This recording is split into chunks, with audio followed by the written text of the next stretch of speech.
All right, what if instead of having limits that are numbers, we have a different type of integral where my limit goes from a lower limit that is a number to x, a variable. And we'll say that my function is a function of time, and I'm taking the integral with respect to time. Then when I evaluate this thing, it's going to be a function of x. So it's a definite integral, but it won't give us a number. It'll be a function of x. So think about that. We'll get the antiderivative of lowercase f of t would be capital F of t. Evaluated going from a to x would be capital F of x minus capital F of a.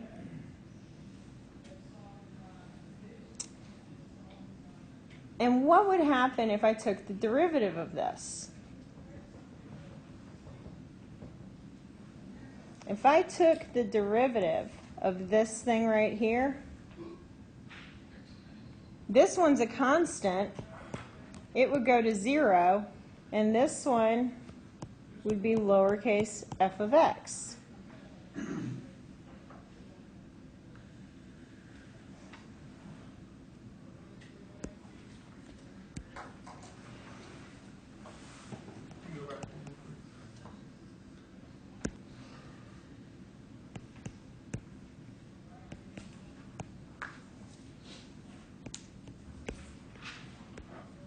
Oops. All right, so we're going to use this. I want to find the integral from 0 to x of cosine t with respect to t at certain values of x. X equals 0, x equals pi over 6. Let's do x equals pi over 2. So first, we have to find the antiderivative and make this into a function of x, and then we can plug in the x values. What is the antiderivative of cosine t? Negative sine t. Positive sine t, right? Because the derivative of sine is positive cosine. Going from 0 to x. So when we evaluate that, we get sine of x, my upper limit, minus sine of 0, my lower limit. And what is sine of 0? 1. It's 0. So that's going to 0. So our answer here is just sine of x.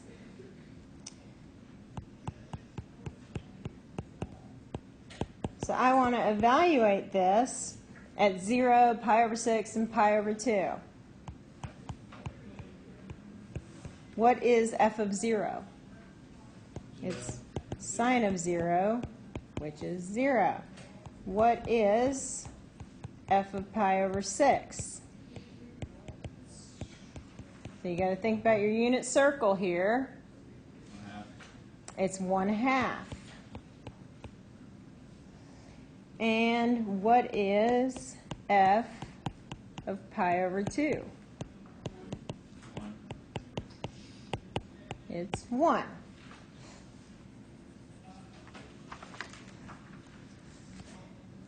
Now, if I took the derivative of this function,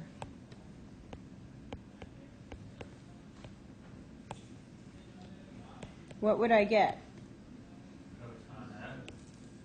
We'd get cosine x.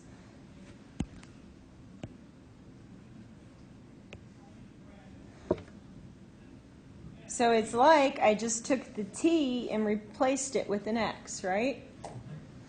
Okay, that's going to get us to the second fundamental theorem of calculus.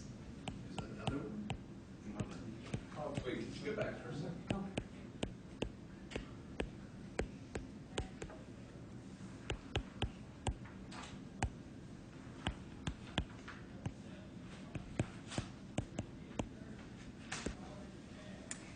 The second fundamental theorem of calculus says if I take the derivative of an integral that goes from a to x, so my lower limit has to be a number, a constant. My upper limit is x of f of t dt. I just get the function evaluated at x. If I take the antiderivative and evaluate it of this thing, we'll get capital F of x minus capital F of a, right? And when I take the derivative of that, the f of a is just a constant, so it goes away. And so we get f of x.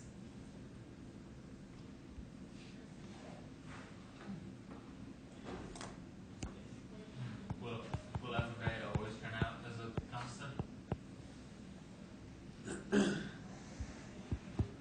For intensive purposes of this class. If a is a constant, then f of a is going to be a constant, right? If you take a function and you evaluate it at some number, you get a number. Okay, gotcha.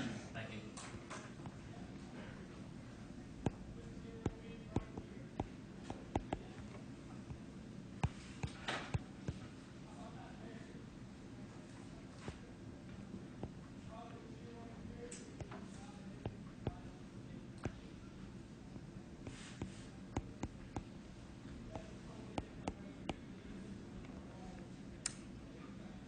Okay. I want to evaluate the derivative of this integral. And if I wanted to do it by hand at this point, do we know how to take the derivative, the antiderivative of the square root of t squared plus 1? No, that's a chain rule, right? If we were taking the derivative, that would be a chain rule. And we don't know how to undo a chain rule yet. So I can't just do this step by step where I find the antiderivative, evaluate it at the limits, and then take the derivative. But because it looks just like this, right? I'm going from a constant lower limit up to x. Then I can just use the theorem to rewrite this and replace the t with an x.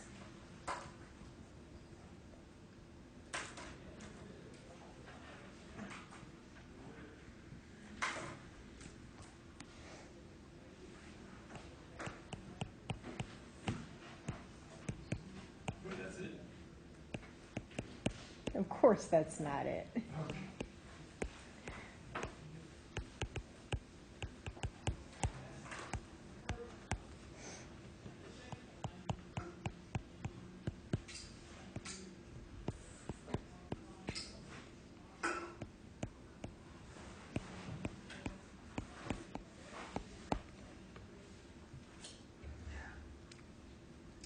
Okay, in this example, I'm going to find the derivative of the integral. And I know how to find the antiderivative of cosine t, so we're going to do it the long way. I'm going to see what happens. Now, my lower limit is a number, it's pi over 2, but my upper limit is an x, it's x cubed.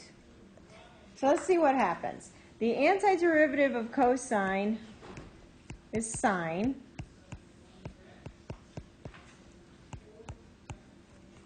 If I evaluate that at my upper limit, I'm going to get sine of x cubed minus sine evaluated at my lower limit. And what is sine of pi over 2? It's 1.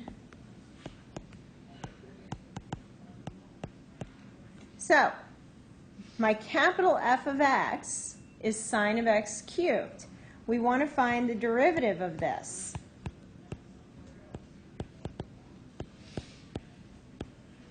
That's a chain rule, right? My outside function is sine. My inside function is x cubed. So the derivative of the outside, derivative of sine, is cosine of whatever was on the inside times the derivative of the inside, which would be 3x squared. Oh, I lost my minus I 1. was about to ask about that. Okay, and I lost it, why? Because what's its derivative? 0. Okay, so the answer we got was 3x squared cosine of x cubed.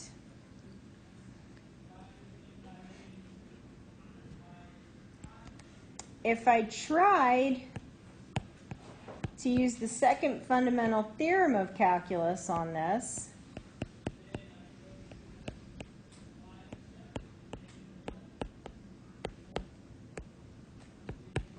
and I just replaced that t with the upper limit, all we would get is cosine of x cubed. But we just saw that's not the right answer.